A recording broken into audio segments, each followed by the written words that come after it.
What's going on, guys? Welcome back to Kiko Goats. Thanks for clicking on this video. I'm Josh. I'm Brody. And I'm Audra.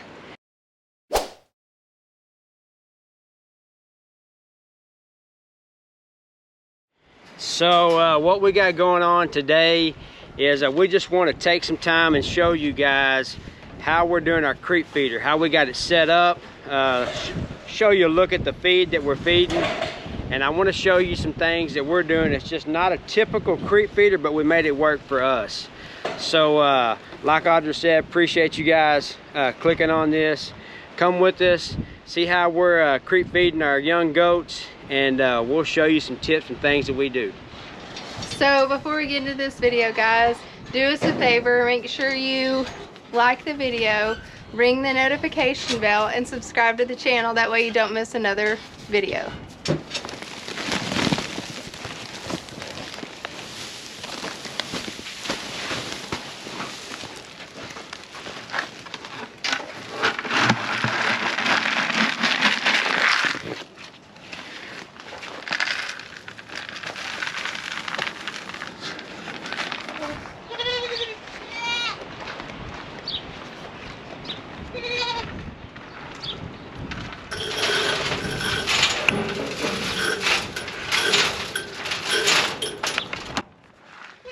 I didn't know if y'all wanted all that.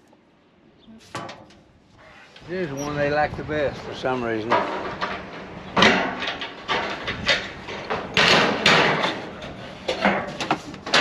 just filled it up. See, it's full in there. It's kind of hard. You have to do it like this and then. Oh, yeah, with your hands. Yeah. But you got a sack. Yeah. I can be in this stuff. That's good. Yeah, this is a converted hog trap that my nephew gave me. I just fixed the door where only the kids can get in. Got it fixed where the doors can't raise this up. And put tin on top to keep the weather out of it. And I got a 100-pound dog food feeder inside and keep it full of feed for them. And then I got a mineral. I also got a mineral feeder in there for them also. And they just really like it. Yeah, only the little ones can get in there. No, you don't have to. There's just one day at once.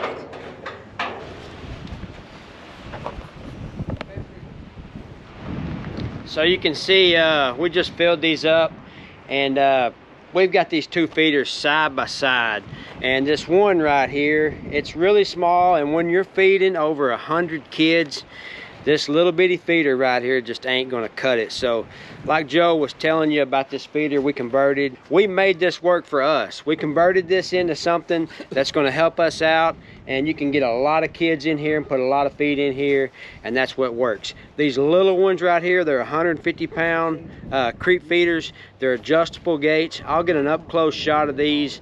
These are from Northeast Gate Company. We have a couple of these, but we want to have access to feed in the pastures for the kids so they can get the good nutrition, protein from the ground. They can get the protein from the feed we're feeding them. They got access to mineral, and they got the grass that's coming up right now, so they're getting everything they can get from us to do the best that they can do and have the best start that we can give them.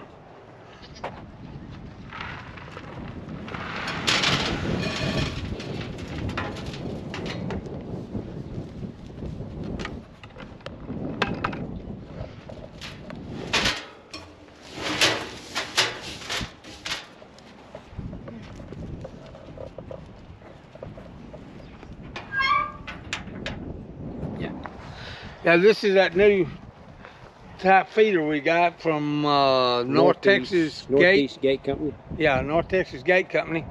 And I found that after we had them for a short time, that I had to do some modifications, because if you look in here where the feed drops down, the goats would scratch it out. So I had to put some blocks in there to make it where they make it harder for them to do that. And as you can see, there's no food on the ground that's been wasted or spoiled by doing that. Show them what you do once a About day. twice a day, I shake it down, so I make sure there's nobody in there, you know, no goats are in there. I shake it before it'll feed down. And so this is another creek feeder that we made in this little area that only the baby goats can get in. This creek feeder can feed probably about 35 to 40 baby goats. Also, it has a little hay rack on top where we can put a little hay. But typically every morning Joe comes out here and puts a bucket of feed in here, and the baby goats are coming in and out of this little room all day. As you can see over here at the gate, we've modified it with some wire just so that baby goats can fit. So if they're bigger than this size, they can't come through here. So again, only the baby goats are coming in here to eat out of this creek feeder, and again, they have access to this all day long. So like Audrey was talking about in this pasture with the older does are at, there's about 50 kids in here, and they're able to come in here, like she said, all day long, use this little feeder. It's underneath an awning, so they're out of the weather if it needs to be. They've got a little hut with a light in here if it gets cold. And out in the pasture, there's another feeder. So you've seen that feeder we showed you earlier. They're able to use that feeder also. So we're supplying plenty of extra nutrition for these growing kids.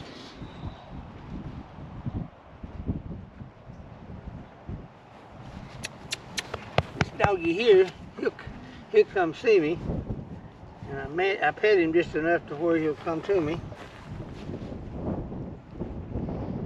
Check his gums. Look at the blood veins in his eyes.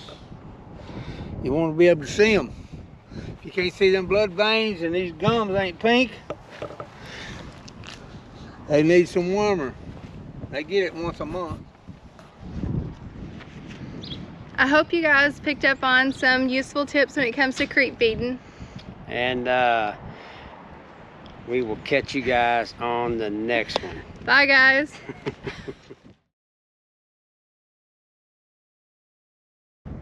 So I hope you guys picked up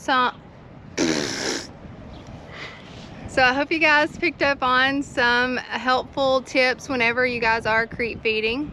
Make sure to catch us on the next. It's harder than you think. Ah. Okay, let's do it again. Y'all do it. I can do it. Okay. So what did I say one more time?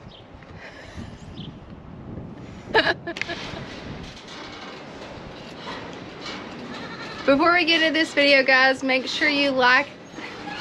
Shoot. Okay, what now? Times. Okay, and so in this video